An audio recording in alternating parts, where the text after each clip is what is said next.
We're venturing into the wonderfully weird world of cult cinema. Specifically, we're digging into some really unforgettable, sometimes bizarre gems from the 1980s.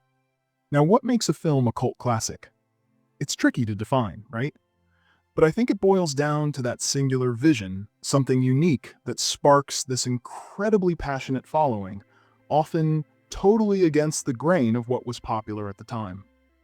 These are the movies that weren't afraid to be different, to go places mainstream cinema just wouldn't touch. Let's get into it. First up, let's plunge right into the deep end with 1988's Hell Comes to Frogtown. Picture a post-apocalyptic wasteland, civilization's gone, mutant frogs are in charge, and humanity's last hope is Rowdy Roddy Piper wearing an explosive chastity belt. Donald G. Jackson and R.J. Kuzer directed this one. It's a fascinating piece of cult history. It totally embraces its own absurdity. It's like a mashup of Mad Max parody and midnight movie craziness. It dives headfirst into B-movie insanity, but it finds real sincerity in the middle of all the chaos. Piper plays Sam Hell, a swaggering survivor chosen not for his muscles, but for his fertility. His mission: rescue fertile women from mutant frog warlords so they can repopulate the planet. It sounds ridiculous, and the filmmakers knew it. What makes Frogtown more than disposable VHS junk is Piper's unexpected charisma. He's genuinely funny and commits completely to the madness. It was dismissed as pure camp at first, but has been rediscovered now.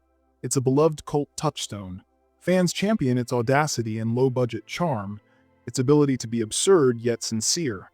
It went beyond parody. In that wasteland of forgotten 80s oddities, Sam stands tall. It's a testament to film's daring to be different. From mutant amphibians, let's leap over to intergalactic jesters. Killer Clowns from Outer Space, also 1988. Some cult films build their following slowly through whispers and late-night TV. Others, like Killer Clowns, announce themselves with a full-on explosion of weirdness. It was scoffed at initially as low-budget nonsense. Since then, it's blown up like one of its own deadly balloon animals. It became a huge midnight movie icon, especially in the VHS era. The premise is gloriously simple. Aliens disguised as circus clowns harvest humans. How? With cotton candy cocoons, acid pies, balloon animals that bite back. The Chiodo brothers relied heavily on practical effects, which is a huge part of its appeal now. Every grotesque detail and creepy clown smile feels handcrafted, tangible, and disturbing. It weaponizes nostalgia, taking happy carnival memories and twisting them into something sinister, but keeps a sense of dark fun. For a generation raised on late-night cable and video store horror aisles, Killer Clowns was a gateway drug.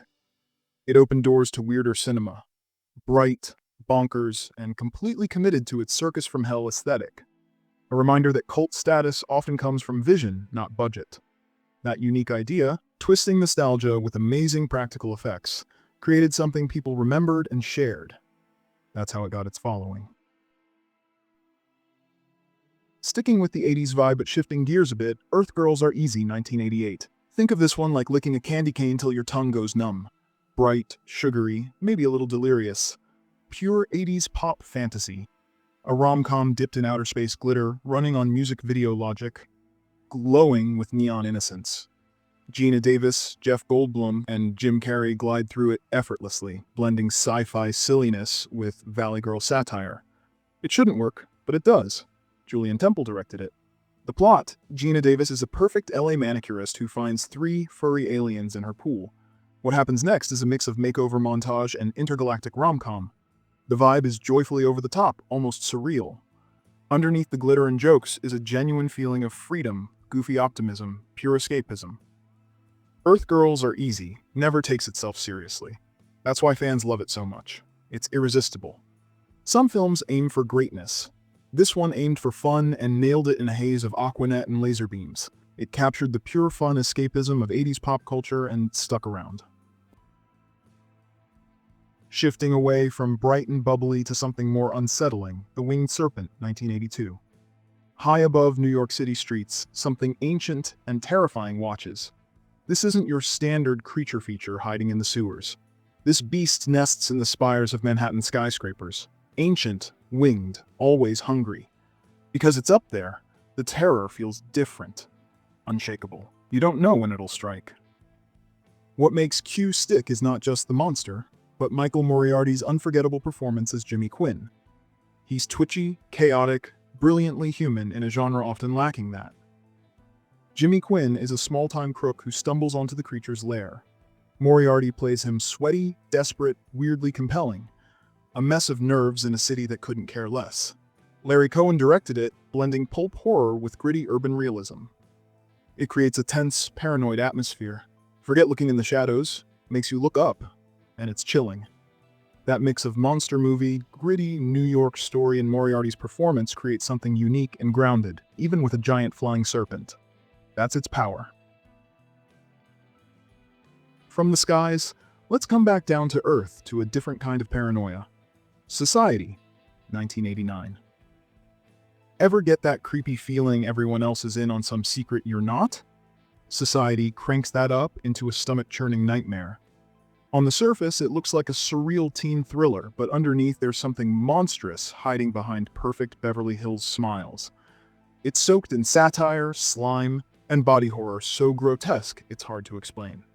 Billy Warlock plays Bill Whitney, a clean-cut kid who suspects his super-wealthy family and friends aren't entirely human.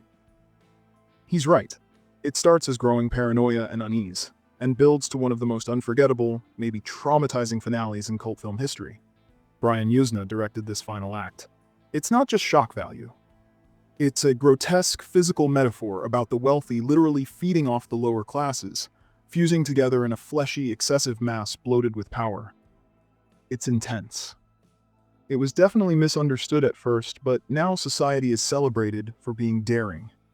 For its social commentary wrapped in unbelievable visuals, blending extreme body horror with sharp satire. It was transgressive. It stuck with people who wanted more than jump scares. It makes you question surfaces.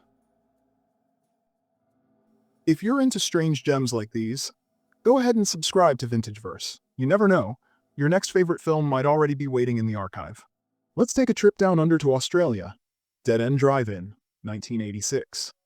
The concept sounds simple, maybe quaint, a drive-in movie theater that becomes a prison, but it slowly becomes genuinely chilling. Dead End Drive-In presents a dystopian future disguised as entertainment. This drive-in isn't a place for fun. It's a rusted junkyard. Barbed wire fences, flickering screens reflecting rotting dreams. The setup is classic genre material. A young couple goes to the drive-in for a date night, then their tires vanish, the gates lock, and they're trapped. Brian Trenchard Smith directed it, and there's a quiet fury underneath. It feels punk, an indictment of apathy, consumerism, societal abandonment. What makes it potent and haunting is the slow, dawning realization for the characters and the viewer. Nobody is coming to help. Nobody even cares if they leave. Each car becomes like a coffin. That massive movie screen, usually a symbol of escape, is part of the trap, mocking them. It was mostly overlooked when it first came out, but it found its cult audience through VHS and late-night TV. You're watching a horror movie, then realize someone else is watching you. Anguish, 1987. It starts with a killer and a hypnotist, then shifts. The film you're watching turns out to be inside another film, and the people watching it, they're next. Anguish plays with layers, audience inside audience, violence on screen bleeding into real life, and all of it wrapped in echoing sound design and sterile, unsettling lighting. Zelda Rubinstein leads the original story within a story, whispering commands to a killer obsessed with eyes. But the real terror comes when you step outside that layer and see the theater itself become a trap. It didn't hit big in '87. Too strange.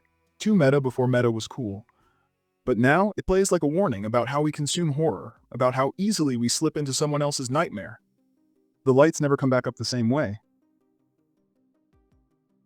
The sky is dust-colored. Horses trample typewriters. A US flag waves over Nicaragua while a soldier reads Time magazine.